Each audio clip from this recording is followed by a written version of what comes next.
Welcome to Off Topic but On Point. I'm Odette, and here we embrace the unscripted, the unconventional, and dare I say it, the unexpected. Because sometimes the best breakthroughs happen when you go off topic. Each episode, we dive into business, leadership, and life, exploring the moments that challenge us, shape us, and push us forward. So, whether we're tackling entrepreneurship, collaboration, mindset, or even navigating resistance, one thing's for sure, we'll always bring it back to what matters.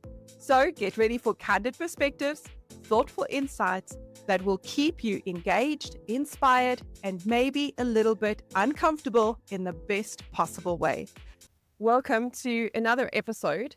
And I have actually decided to dub this series Becoming, because every conversation, which has been completely off topic but totally on point, has been about becoming, where we explore the transformation, the growth, and the grit behind becoming all that we were created to be. I'm your host, Odette, and today's conversation is one that stirs the soul and shapes our vision. We're talking about becoming the builders of something eternal, or becoming builders of legacy instead of hype. We live in a society that is obsessed with quick wins. We spoke about it in one of our podcasts. We want microwave miracles and microwave businesses. We want the viral moment, the next milestone. And the reality is that immediate return doesn't last. So the question is, what does it look like to build something that outlives us? And now we're starting to talk about legacy. What does it mean to build for the long game, for impact, and for kingdom purpose? As usual, I'm joined today by Pastor Christo and Dr. Janine. And the two of them are probably the most interesting people I know. We have very different perspectives, but also very similar perspectives.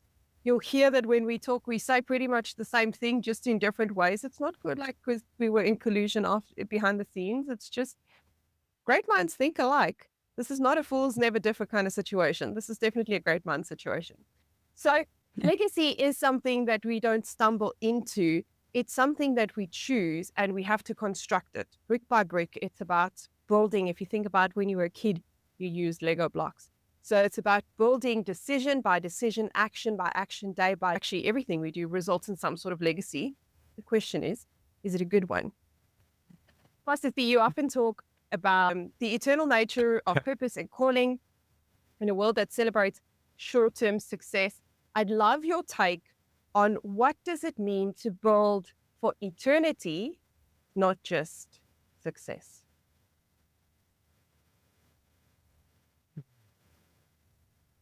And that's a loaded question, Odette. Thank you. Thank you for putting me right on the spot. I think it's first of all, when I think about eternity and the eternity perspective, it's to definitely zoom out.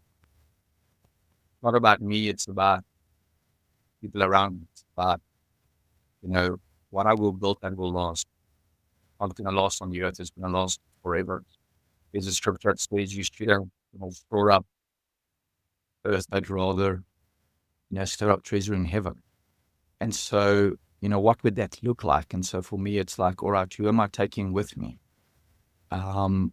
What do I want to build in people more than what I want to be seen or be seen for?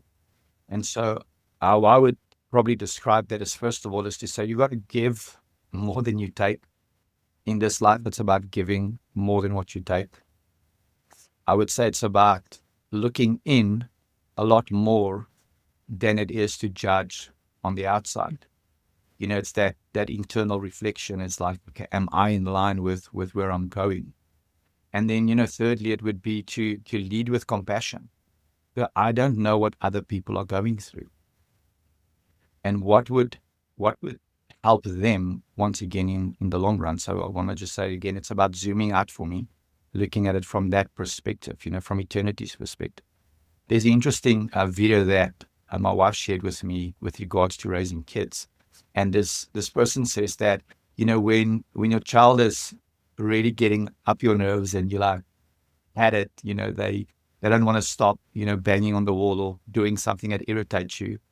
They say, just pause for one moment, think that you are 70 years old and you will never see your kid again, and you can come back to that very moment and only see them one more time, how will you respond?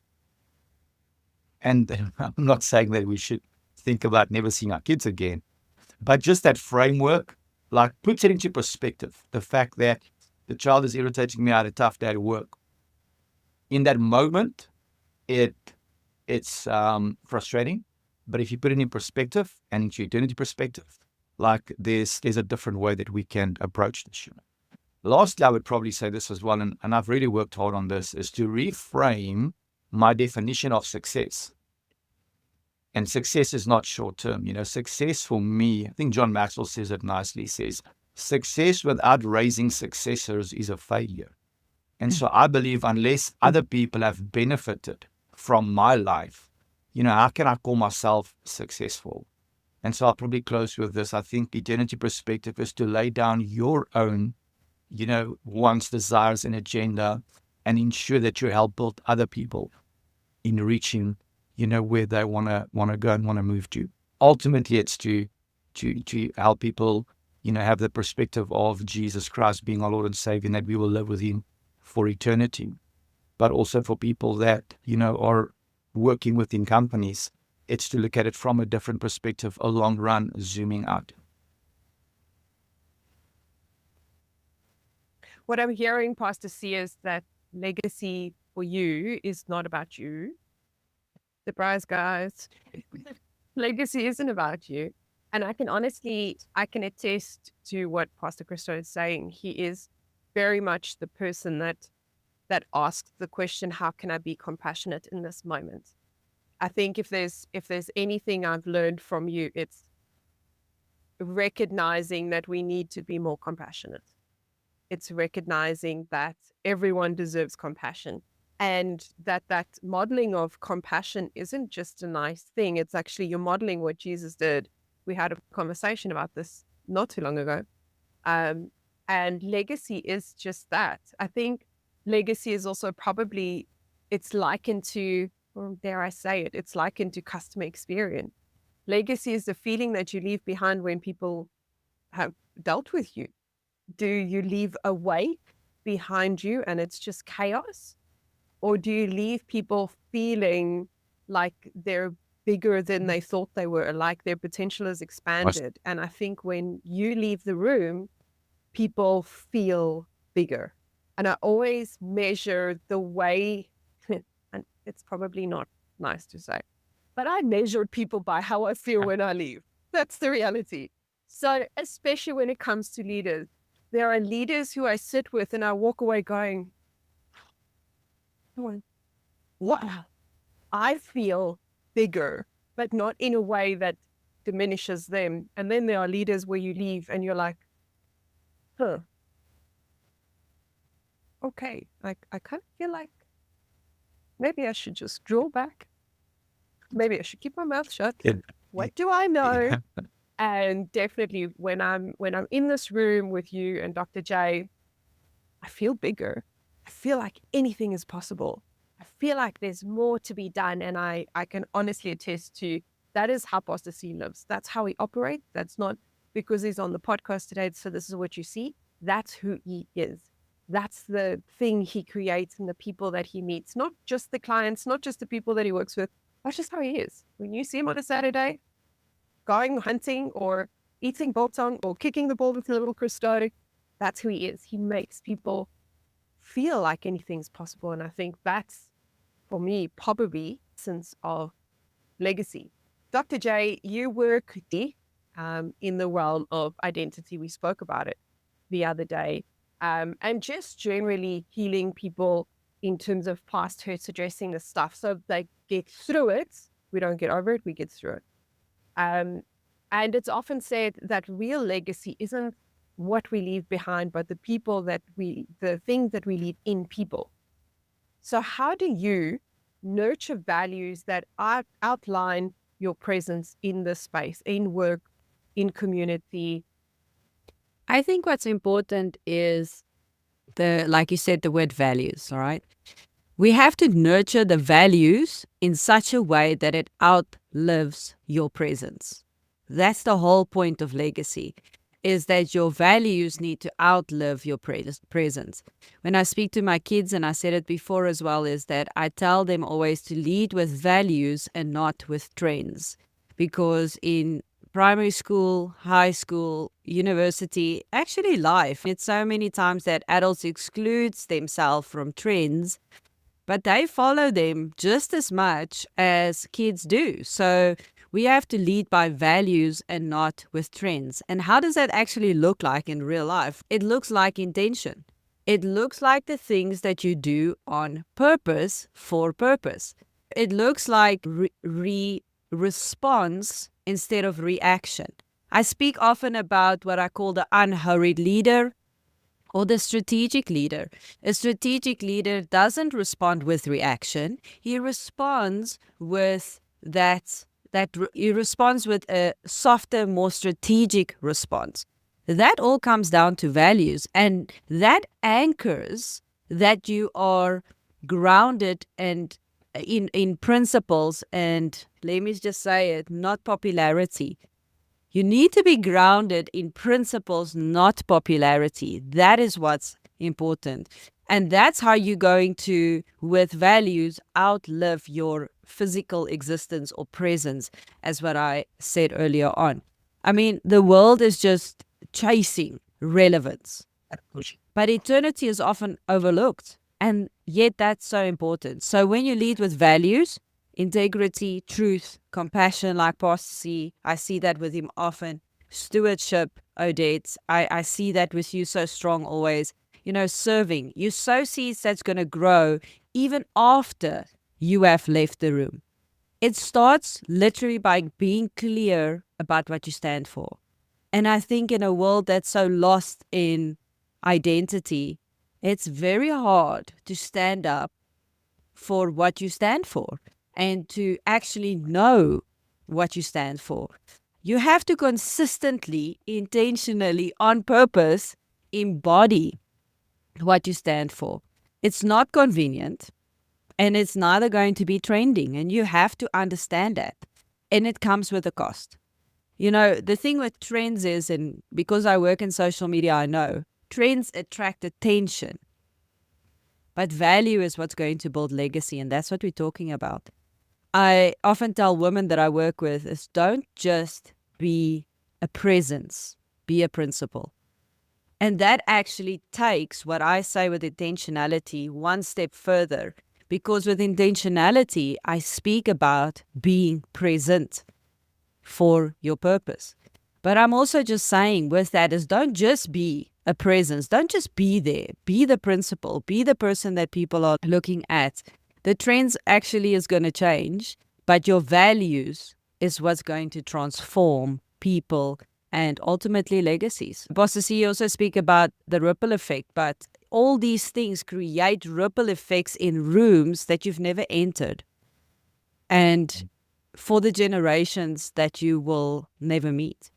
That's what I love about legacy. If I think about this podcast, if I think about anything that I record, for me, it's so powerful because I realize, hey, it's not for me. It's not even for the person that's listening to this podcast right now. It's for your family. It's for your children. It's for your children's children.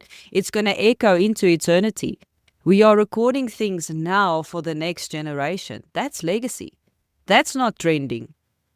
That's just us making a space and room for other people to enter into the room.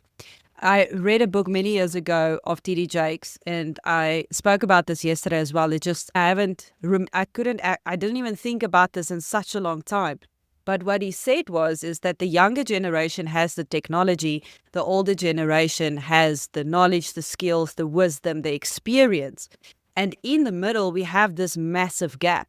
And the only way we're going to breach that gap is if we come together and the young teach the older the tech part of things, and the older, I want to say, transfers that knowledge, experience, and wisdom to the younger generation. And I feel that strongly as a mandate even for us to be able to either, if you're in the middle, well, then we have to find the solutions so that we can bridge that gap. because otherwise there's so much wisdom that is going to go lost. So my short answer to your question, Odette, is we have to nurture our values that it outlives our presence for when we are no longer here. You know, I like Pastor C and Dr. J, we are all writing books, and that's actually just because of Dr. J. Let's just be honest. She got us all sort of along this journey, and we're all along this journey, not because we think we are super duper awesome. That's really not the case, but because there's things that we need to work through. And I find writing a book is very therapeutic, actually, because you pour over things and you mull over stuff. Right?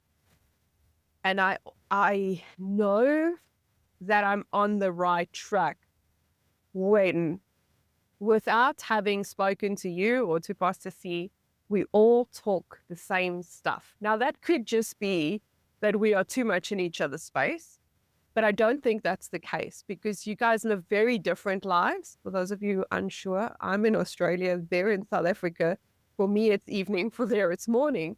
So if we are not in each other's space the whole time, that there is even an opportunity to be like, oh, what's happening over here? So it's not like nosy smurfers happening between the three of us. But I do feel like God always has a word for a time and a season, and he always releases the same word. So when it gets to, for example, at the end of the year, and Dr. Nikki brings the word for that year, I like to listen. They are my spiritual covering. They are my spiritual parents. I will follow them. So I listen to their message, and then I listen to the other messages of the other churches. And there is always a golden thread. God never contradicts himself. There's never anything different. And when I speak to you about legacy, about values, the same stuff that bubbles up in my spirit comes up. When I speak to Pastor C, the same stuff that bubbles in my spirit comes up. We use different words. We have different tones, and we have like a different atmosphere around those words. But it's the same golden thread, which is also why this podcast is so cool. Because if you're wondering if any of us are crazy, there is always counsel. There's wisdom in counsel, and I have the counsel of at least two very smart people. So no craziness happening here. I digress. Off topic, on point. You wanted to say something, Dr. Joe? No, I was just listening to what you're saying. It's, and I can't agree more with the golden thread and the golden line that just goes right through. I think it also happens when community comes together, like-minded people. We build ourselves to build others. I think that's also part of legacy. I mean, that's the beautiful thing about community, is that it's long lasting and it outlives who you are as a person because it moves. It's a movement. Yeah. Pastor C. This is evil fingers. So you're like, Yeah, I'm just thinking, like, what you value is what will be valuable to you. And, because all of us value people and value, what you instill in them, that's that golden thread. Just thinking as Dr. Janine was speaking about values and, what you leave behind, and, teaching the kids to lead with values and not just on trends. Just reminded of Jesus when he is about to go up into heaven. And he speaks to his disciples, and he says that, I will send you the Holy Spirit that will be your comforter, your helper. He will be with you. And he concludes that portion. He says, I will not leave you as orphans. I will not leave you as orphans. So somebody that has lost their parents, they have lost someone, not something. And so what has helped me is to frame the difference between legacy and inheritance. And it's quite possible that people might mess it up, because for me, inheritance is what you leave behind. But legacy is who you leave behind. Who is what you leave behind in them. Because that's what Jesus did. Jesus didn't give them silver and gold and, a platform, and he left in them the person of the Holy Spirit that will be their helper and their guide. And, as Romans 8 says, that those who are led by the Spirit of God will be the sons of God. And so we have this person that is helping us and leading us and guiding us. And so legacy for me it has to be all about that. It's what we leave behind in people. Build that values, because money will come and go. But the values and the character that you place within people, or that you carry, those are the things that will last, eternally. It's like when the Bible says that one day all of our works, will be refined by fire, and the wood, hay, and straw, is gonna vanish. But that what is gold and silver will be purified. And so it's to think about what are the things that I can leave within a person, that irrespective of time, irrespective of trends, irrespective of, countries, conditions, cultures, what will remain? And let's build that. Let's focus on that. And so building into people, you'll always have a return on that investment. And you'll never know how big that is, because you can impact one person that impacts a nation or a generation. Just as you mentioned, like, Dr. Janine's writing books, and, now so everybody else is writing books. It's not even about purposely encouraging that, but just as an outflow of her life, the people that's within her influence gets affected by that. And so legacy is about what you leave in people, where inheritance is what you leave for them. And absolutely go for it. Leave as much as you can if you want for your kids. But I know that more money is not going to help me more than what my dad placed in me. I had this interesting conversation, actually it was last week, with Neil, one of my friends, and my mom-in-law. And so we were just speaking about things that I want to build into Christo. And I said to them that if there was one thing that I wish my parents would have done different in my life, it was a certain, principle that I wish they would have taught me. And as I said that, the very next thing that dropped in my heart is, at the expense of what? So I wish my parents would have just taught me this one more principle, or, showed me this one more thing. At the expense of what? At the expense of, growing up in a house that served God. At the expense of growing up in a house that loved and placed family as a value. At the expense of, teaching me how to be a sportsman that does his best and always goes out to perform at his best. Being tenacious in what you're doing, at the expense of being a man of your word. Your word is your bond. What you say is what you do. And when I said that, I was like, leave that one thing. I can learn that from someone else.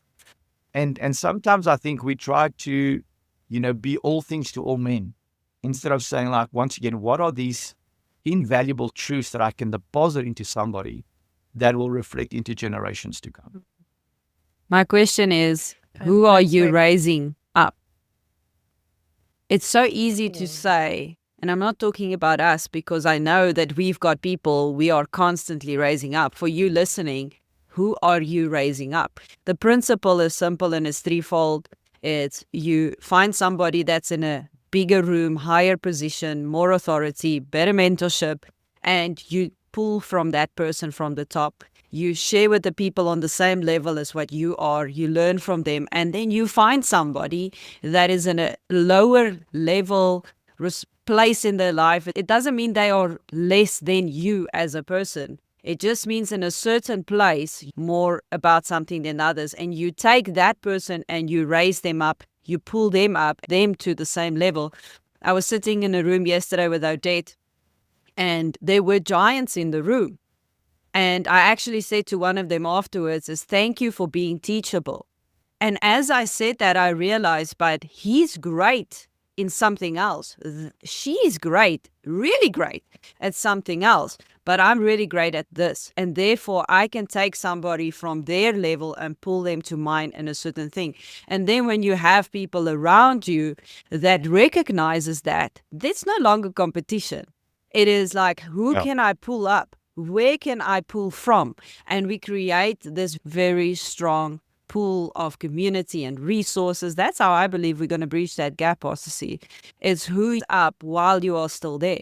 Because your life truly is the loudest message that you're ever going to preach, and you need to model that daily. You need to build these systems around your principles in your business, your family, like you said now, your community, because when you have structure, it literally reinforces sustainability. And that's what we're going for. Structure reinforces sustainability. So how's it going to keep going? Is when we put structures in place, and the structures are simple, like I said now.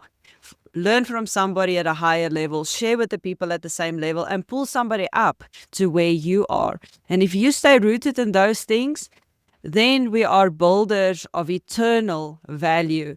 And we don't just dream big, but we're literally digging deep. We are building big, and we are leaving that mark of distinction and expansion in the lives of other people. Absolutely. And it's like you read my mind, because the question is, what are the building blocks for legacy-driven businesses? And as someone who loves systems and processes and structures, guys, don't dislike me for it. It is what it is. My life thrives on these things. So I thought about what are the things that helps businesses create legacy.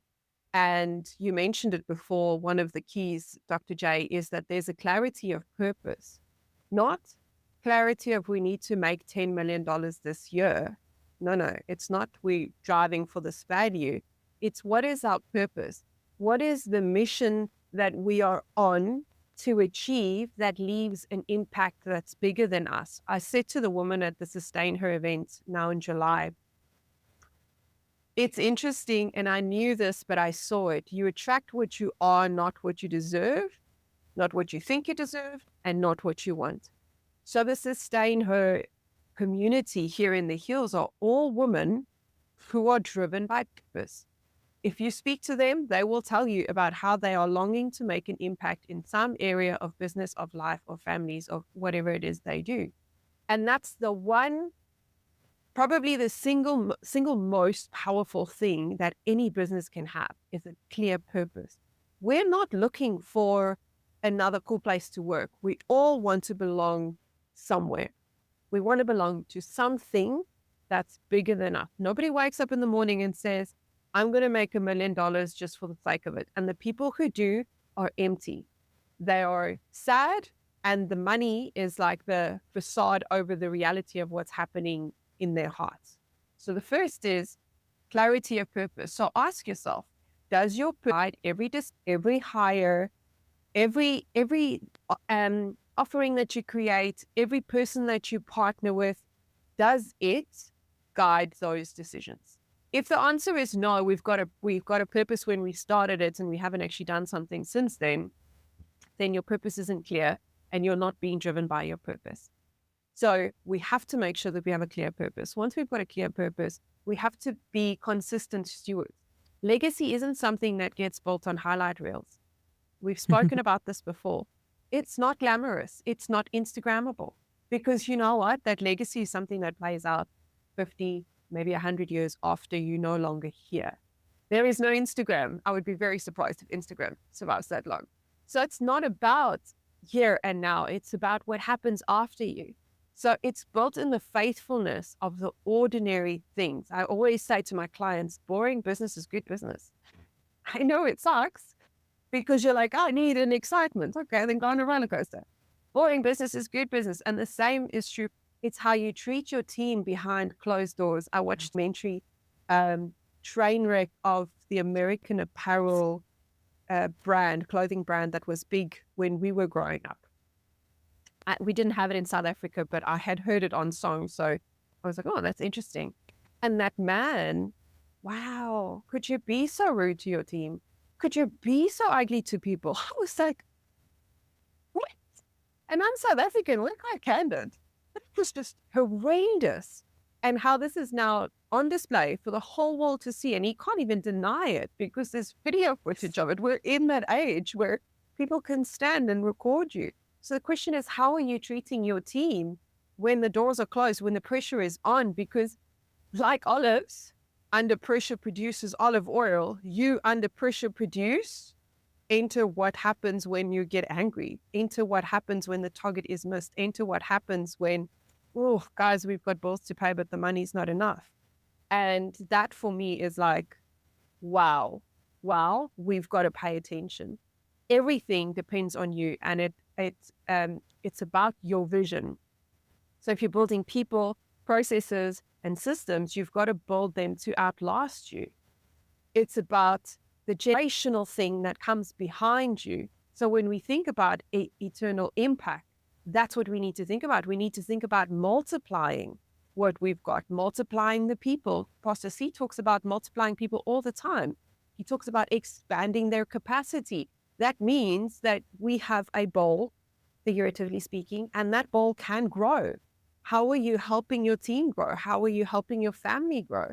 How are you helping your friends grow? And even the people that are outside. We do this podcast because for me, it's about creating an impact. I may never meet you, but something I said, or something Dr. J said, or something Pastor C said is stretching the way that you're thinking. And we are lifting the glass ceiling for you so that you can reach higher level. That's multiplying impact. To me, it doesn't matter that I never meet you. It doesn't matter that I don't even know that you exist, because that's not why we're doing this. I am lifted my lid. It's about multiplying what I've got. The story about the talents is something that I often return to, and I actually did return to it just this week again. But it's about the master says, here's 5, here's 2, and here's 1, and each went on their own. And the interesting thing is that those who came back and multiplied what they had, he said, well done, good and faithful servant. You were faithful in the little, now step into the joy of your Lord. And that the one that did nothing, he says, you wicked and lazy servant. Wicked and lazy, please never use those words to describe me. No, thank you. But he also then said to the 2 who did multiply, step into the joy of the Lord. You will be master of much. They got the same benefit, but their capacity was different. The one had the capacity to double 5. The other one had the capacity to double 2, but they didn't have the same capacity. Yet the master said, step into the joy of the Lord. You will be the master of much. So I think it's important for us to understand that it's not about Dr. J is multiplying more than me and she's got it. It's not about that. We have capacities, and I love what you just said, Dr. J. You had people in the room that were like, wow. I mean, I was a little bit, for me, it was in the middle of the night, so nobody could tell I was starstruck. It's beautiful.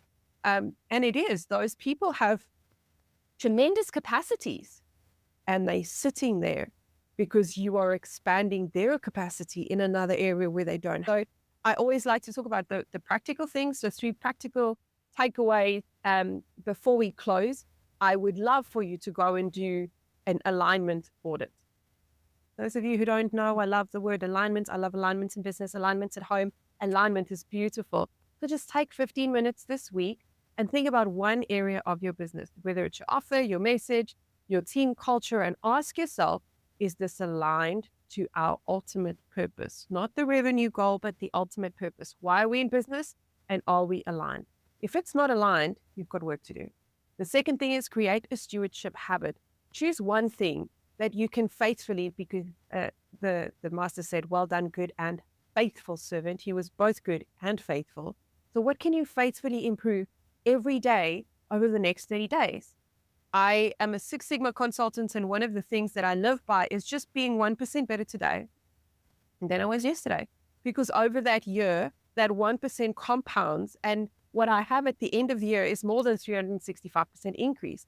So what is the one thing that you can faithfully go work on, go build a legacy on, go just be a little bit better today than you were yesterday for 30 days? If you start today, 30 days from now, that area will be transformed, guaranteed.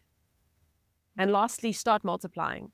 Identify one person, Dr. J said it. Find one person that you can pour into, that you can multiply. Whether it's a team member, maybe it's a mentee, maybe it's a partner, but teach them something that you would usually keep to yourself, because that's what multiplication is. Multiplication, stewardship, discipleship, it's about duplicating you. You know when someone has discipled someone, when you look at them and you're like, oh, you're exactly like so-and-so. That's multiplication. So you have to multiply the one thing that you would actually keep to yourself. Not because they're going to go and sell it, and if they do, so what? It doesn't matter. Like, you're multiplying someone else. The reward that you get at the end of this is far greater than what they could ever do. So go build something that is eternal, not just for the few, but for multiple people, and start with a decision to lead differently today. Dr. J, Pastor C, parting thoughts.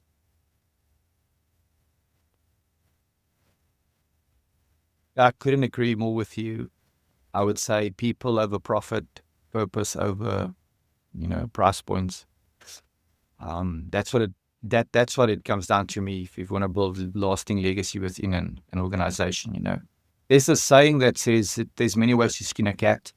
I'm not sure where it comes from. I'm going to have a look. I don't know why anybody want to skin a cat, but using that analogy, there's multiple ways that you can leave a legacy. It's not my way, it's not your way, it's not either one of our ways.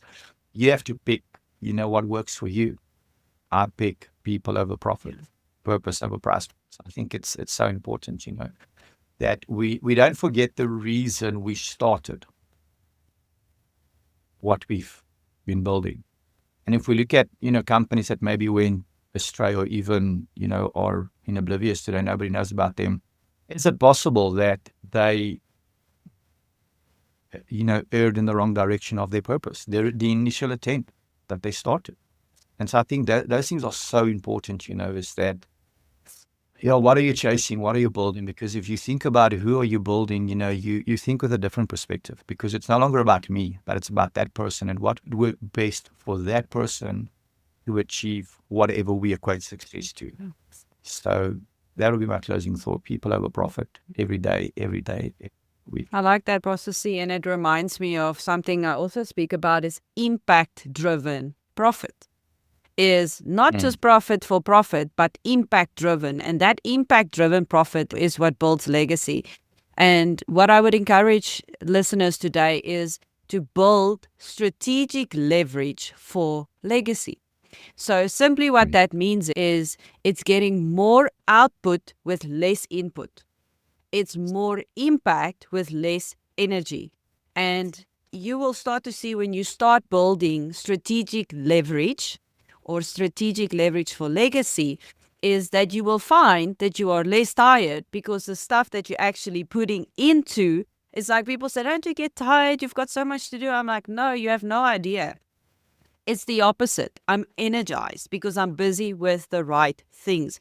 That's what I mean with build strategic leverage for legacy. So you're putting less in, but you're getting more out of it. You are making a bigger impact, but you are using less energy. So that would be my encouragement for you today, is start getting your plan ready. Start building your legacy and your strategy with strategic leverage for legacy. Beautiful. Today's conversation reminded me that eternity is not later. Eternity is now.